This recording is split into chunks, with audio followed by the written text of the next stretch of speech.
आज आपण बायंट फोर्सचा अभ्यास करणार. तर हा जो बायंट फोर्स आहे तो कोणी शोधला? आर्किमेटिक्स नावाचा एक सायंटिस्ट होता. त्यांनी हा एक्सपेरिमेंट ट्राय करून बघला होता. जर आपण हा जो दगड आहे याला असं याचा फक्त एअर आहे, पाणी नाहीये, असं टाकलं तर हा पूर्ण टेकला जाईल. पण जर आपण पाणी भरून याच्यात घेतलं तर काय होणार? किंवा येणार एवढाच येणार का याच्यापेक्षा मागे येणार? आता आपण हे ट्राय करू. पहिले याच्यात फक्त हवा होती, पण आता आपण याच्यात पाणी भरलंय. मी हा पॉट का घेतला?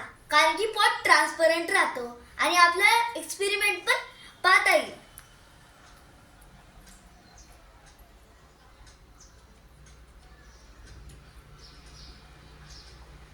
आता मी 30 लेंथवर हे पण घेतलंय. बघा, पूर्ण बुडतच नाहीये कारण की हा बायंट फोर्स आहे, याला पूर्ण बुडूच नाही देते.